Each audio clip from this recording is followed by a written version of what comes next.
Hello, YouTube and Wooper Club fans. I'm Fruit Taco, aka the coach of the Route 1 Burbs, welcoming you to another feature match from Season 12 of the WCL.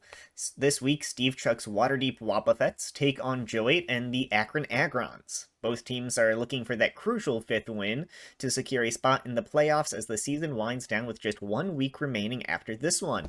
Without further ado, let's dive into the matchup. The Wobbuffets are made up of Weavile, Roaring Moon, who cannot Terra, Gengar, Sandy Shocks, Quaquaval, Dragonite, who cannot Terra, Scovillain, Klefki, Scizor, Orthworm, and Torkoal. On the other side, the Agrons are made up of Cinderace, Screamtail, Zoroark, Bexcalibur, Wo-Chien, Bisharp, Skeledirge, Donphan, Electros, Slowking, and Clotsire.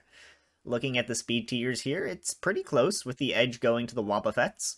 Weavile is the fastest in the matchup, and Roaring Moon is tied for second fastest. Cinderace and Screamtail lead the Agrons in speed, with Zoroark following up, not outspeeding Gengar, but outspeeding the Sandy Shocks the Wobbuffets have been liking. The Wobbuffets also sneak ahead in the middle tiers, so overall they have the advantage, but a couple of Scarfs or boosts could easily throw some wrenches into those matchups. Both teams have a bit of a ground weakness, so expect some big things from both sides' ground types. The Wobbuffets have a slight weakness to fighting as well, although the Agrons don't have a great way to exploit that. The Agrons don't have any other big weaknesses to exploit, but they have far fewer resistances, so the Wobbuffets can rack up good neutral damage over the course of the match. Looking at the key players for the Wobbuffets, it's once again the Sandy Shocks show. Electros with a potential Assault Vest, and especially Wo-Chien can wall it well enough, but the Agron's electric immunities don't want to eat Earth powers, so I expect Shocks to have a good game anyway, especially if any Sun is involved. And, of course, Roaring Moon would love that Sun too, and with only 2 Dragon Resists for the Agrons, I could see it coming as a late-game Sun Sweeper. Scizor is good insurance against Bexcalibur with a surprisingly poorly resisted U-turn, and Klefki can set screens to let Quaquaval or anyone else set up, as well as providing spikes to chip Slowking and break Donphan sturdy. Really, I think the Wobbuffets could go in any number of directions with their team, but I expect it to be pretty heavily offensive. Shifting to the Agrons, though, Bexcalibur with a Dragon Dance could put in some serious work. Icicle Spear is a great answer to Dragonite, as Multiscale only works against the first hit, and with Earthquake and maybe Terrafire Terra Blast to use potential Sun while eating up fire attacks and proccing Thermal Exchange. Offensively, I think Cinderace's speed and pivoting will be very useful, as well as another way to use the Wobbuffets' own potential Sun against them. I think managing their defensive options will be the bigger deal, though. Wo-Chien, Screamtail, Slowking, Clotsire, and Skeledirge all can find good uses here, but many of them are going to want to make use of some sort of defensive Terra option, and can be played around with the several pivoting options on the side of the Wobbuffets. Smartly picking what walls to bring and how to use them I think is going to be the biggest hurdle for the Agrons in the team builder this week. So how do I think this will all shake out?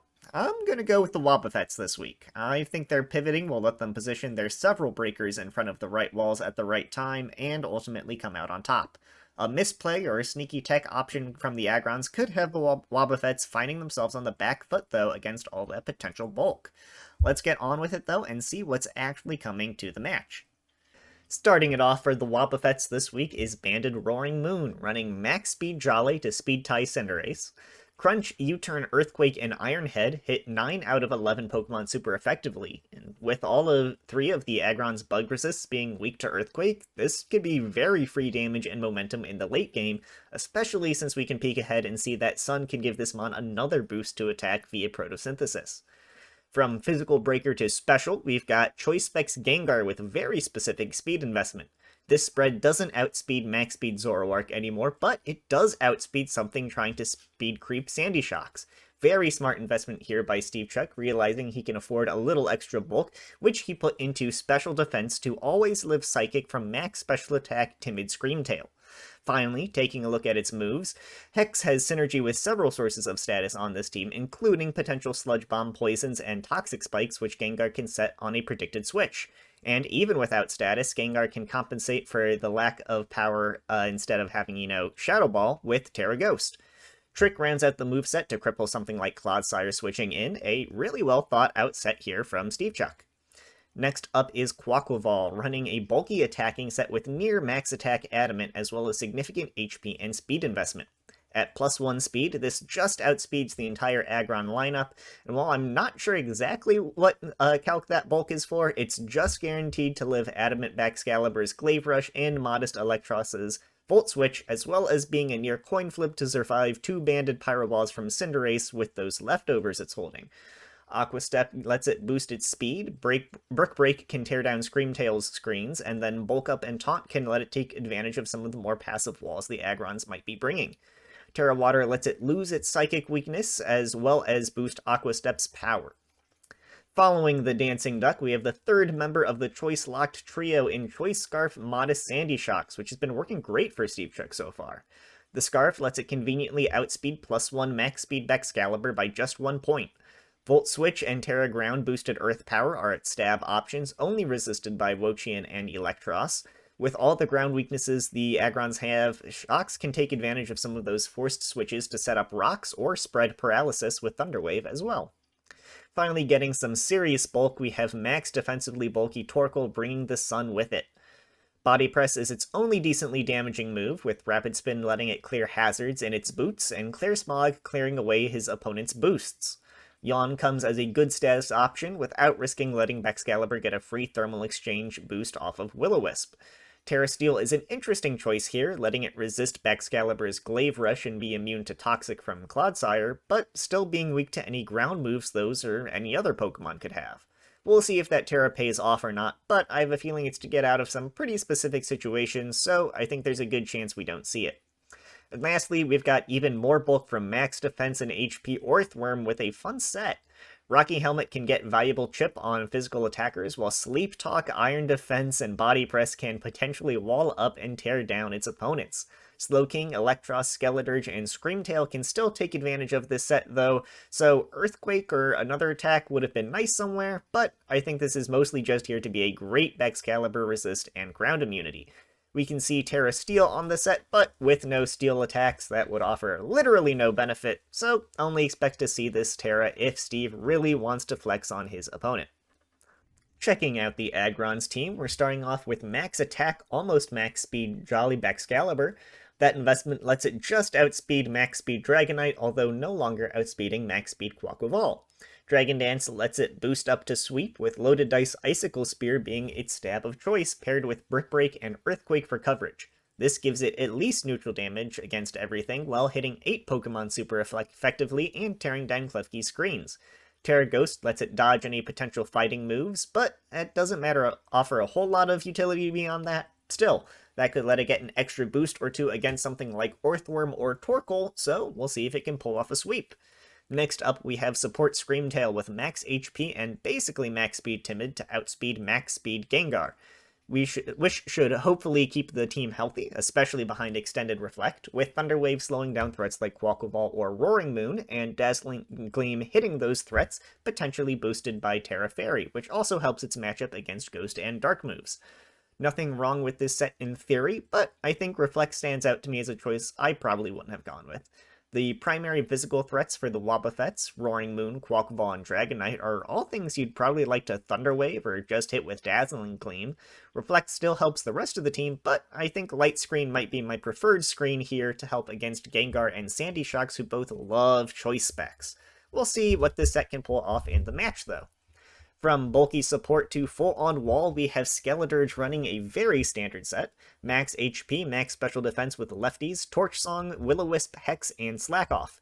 Skeledirge has rough defensive typing in this match, so Terra Dark is a very interesting choice.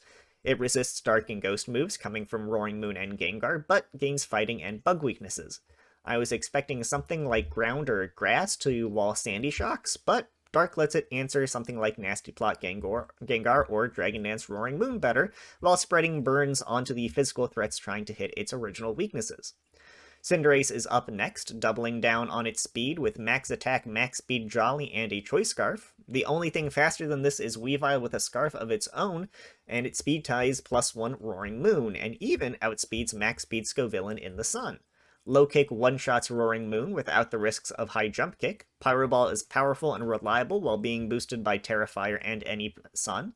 U-Turn lets it gain momentum, and Quartz Change swaps any annoying hazards that could be set up. Court Change is the only thing I could see changing on this set for something like Taunt, Will-O-Wisp, or some kind of Terra Blast, but I like Court Change too, potentially stealing screens or returning hazards. Getting slow and bulky again, we have max HP and attack Adamant Bisharp with Eviolite giving it surprising bulk. Night Slash is reliable stab, with Brick Break to tear down screens and hit some weaknesses. Sucker Punch gives strong priority, paired with Taunt to mess with Pokemon trying to get around attacking it. Terra Dark means it would lose the Dragon Resist, but also lose the Fire and Ground weaknesses while lessening the Fighting weakness, so I think this is a solid set, but will be pretty dependent on how well Steve Chuck can play around that Sucker Punch. And last but not least, we have Donphan running max HP and attack with an Adamant Nature. Terra Ground boosted Earthquake along with Ice Spinner smack most of the Wobbuffets roster, with Rapid Spin clearing hazards and Knockoff providing spammable utility. Lefties will give it a little sustain, which it will need because without Ice Shard, this set is going to be very reliant on forcing switches to get off damage. I could have seen something like an Assault Vest over the lefties, or maybe Play Rough over Knockoff, but this set is poised to get off some big hits if Joey's prediction game is strong. And that's both teams gone over. Can the Aggrons bulk weather the storm of the Wobbuffets offense? Let's find out. Here we go. Man, Steve Chuck's team looks absolutely phenomenal here. No Earth Power resists in sight means Sandy Shocks is going to be very scary. Quaquaval getting a bulk up against Bisharp could be very dangerous, and no Toxic Spike Absorber could mean Hex Gengar gets a chance to go to town later. I think Joey has his work cut out for him here. Cinderace is going to be essential in wearing things down with Pyro Balls in the sun, and I think Screamtail is going to be surprisingly useful to hit Quaquaval, and of course Skeledirge using that defensive Terra to get an important burn off could be huge as well. But it's also the best answer to Earthworm while unterrid, so it's a tough mon to play here. I'd imagine Cinder or Screamtail will be the Aggron's lead for the fast U-turn or Thunder Wave, while I could see the Wobbuffets going with something like Sandy Shocks or Torkoal. Gengar and Cinderace come out, forcing Gengar out into Torkoal, who's still going to take decent damage from Pyro Ball in the sun. Cinder switches here into Skeledirge, who gets hit by Yawn, which will probably force another switch. Dirge switching back into Cinderace as Steve also switches into Sandy Shocks, both coaches' Scarfers out now. Joey unknowingly reveals his Scarf here, U-turning into Donphan, who gets absolutely shellacked by Earth Power. Admittedly, Donphan was walled by Earthworm, and so it gets sacked here as Sun goes down and Cinder comes back out.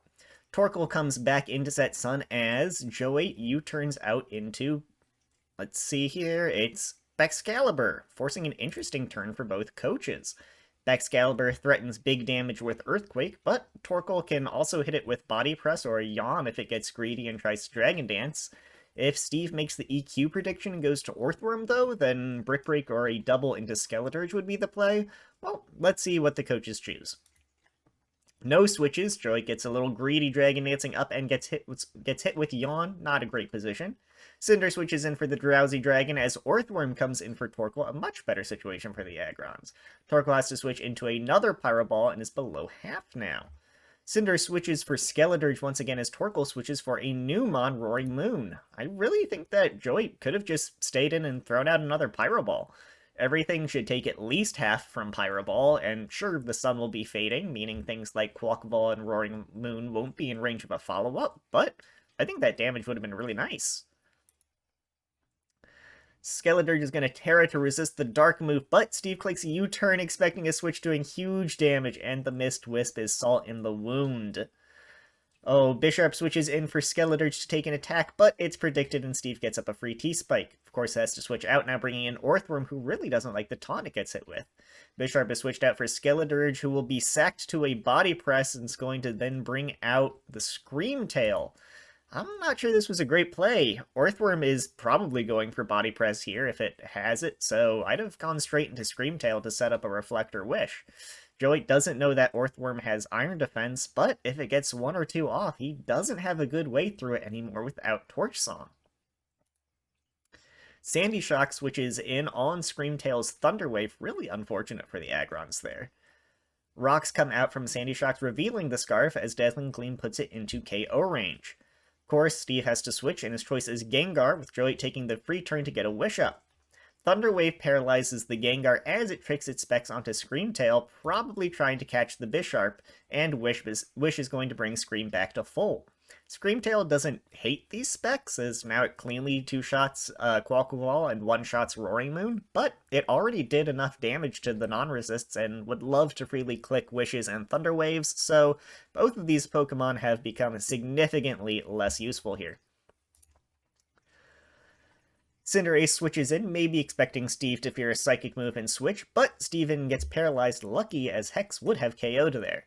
Torkoal switches into Cinder once again, but instead of catching a Pyro Ball, Hort Change is going to switch the rocks and spikes back onto the Wobbuffet side.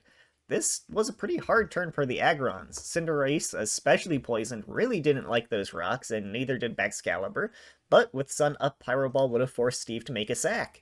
In the sense that Joey's team looks to be on a bit of a timer, I certainly understand getting rid of the hazards, but he's in a real awkward position now where he should know that by now Steve has figured out Cinder's Scarf, and now he gets a free turn in the sun. Screamtail comes in and gets a speed boost, but Torkoal also gets a speed boost. Okay, really, it mostly just clears away the hazards.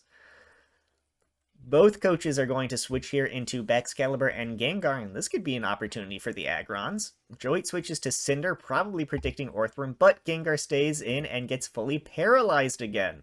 Could Joey have taken his opportunity to Dragon Dance and go for game? Well, with one Dragon Dance, it takes care of Gengar, Roaring Moon, and Torkoal.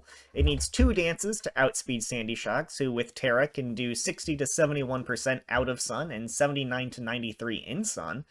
Quaquaval takes 85 to 99% max from +2 Earthquake and does 70 to 83% back with Brick Break. All of that is tough but manageable, but Orthworm is a real pain. Body Press does 58 to 68% to Baxcalibur and Okos after an Iron Defense. At +2 attack, Brick Break two-shots Orthworm, but if it gets an Iron Defense on the first Brick Break, Baxcalibur has very low odds to be able to KO it with the second attack. If Terra Ghost was still on the table, it would be able to beat Orthworm, although it might need a crit somewhere in its 24 Brick Breaks. Pretty good odds. Which would make things a lot easier, but this is where we're at, which is... looks like Pyro Ball's just gonna smack something. Or not. U-turn will chip Gengar and bring in the Bisharp, as Gengar still can't get a move off. Quaquaval is an easy switch for Steve here, but it takes valuable chip for that potential Baxcalibur sweep. Screamtail is going to switch in as Quaquaval taunts it, so it can't Wish or T-Wave. Specs, Dazzling Gleam, and Aqua Step will bring both Pokemon very low here, but Quaquaval gets that nice speed boost. And with that speed boost, Quaquaval outspeeds now and will pick up the KO to bring out the Bisharp again. Bulk Up comes out to outplay the Sucker Punch, but Joey makes a great prediction and goes for the raw Brick Break. And now the Sucker Punch comes out and hits KOing Quaquaval and bringing out Roaring Moon. Banded U-turn does 25% to Bisharp and brings out Gengar, who is immune to that Brick Break. Joey is going to smartly taunt here as Steve switches to Orthworm, who now can only Body Press. Bisharp gets valuable chip for Baxcalibur before going down to Body Press, and now... well, Cinder is out again. Steve sacks Orthworm here, and now Roaring Moon is going to come out. Was sacking the Worm a misplay? Orthworm is just barely out of the range of a single +2 Brick Break, but even if it gets a clean switch into Baxcalibur, it's likely to be KO'd by 2 +1 Brick Breaks, even if it goes for an Iron Defense between them. So this Orthworm is by no means as good a check as it had been, but that Gengar really isn't going to do much. I think you switch to Gengar, and then even if Cinder U-turns into Baxcalibur, you can then switch in Orthworm and get off at least one Body Press to get the damage for Sandy Shocks to finish Bax off. But I'm planning all of that here with the full Agrons team in front of me. Things like if Baxcalibur is adamant or has Ice Shard, and his choice of coverage really throw wrenches into all of that. Still, I think the Worm was useful enough, he probably shouldn't have let it go down there. Pyro Ball hits doing a little under half and snags the 10% burn, but Poison means it'll still go down after the Iron Head, and, well, what do you know? It's do or die time for the Baxcalibur sweep. He needs 2 dances to sweep and is actually in a decent position here to get them. Because of the burn, Ironhead doesn't actually two-shot anymore, so if the first Ironhead doesn't flinch and there's no crit, then, well, that should be the game, honestly. Steve's only other option is to hard switch to Sandy Shocks and go for the immediate Thunder Wave, but if Excalibur has Ice Shard, then it only needs one dance to win, so that plan goes out the window. See, no flinch here, and that's one Dragon Dance up. Steve now needs a crit to win here. But, no, Joey, you need another dance. Okay, as long as Sludge Bomb doesn't poison, you can get another here. No! I know the KOs are juicy, but you need the dance. Steve tears Steel here to live a Glaive Rush and Yawner KO back, but Bax has EQ instead, which KOs. But now with the sun up and with no second Dragon Dance or Ice Shard, Sandy Shocks outspeeds and gets the guaranteed KO to close out the game. Man, that was a crazy end there. Joey was really behind in the early game, but managed to claw his way back with some luck, only to throw it all away at the end. That's a real tough loss, although losing to a bunch of paras and a burn would have been a rough loss for Steve Chuck, so no one was coming out of this cleanly. Thanks to both of our coaches, though, for that roller coaster of a game, and thanks to you for watching. Like, comment, subscribe, and, get yourself a nice snack. You deserve it. I've been Fruit Taco, and I'll see you next week for the last feature match of the regular season.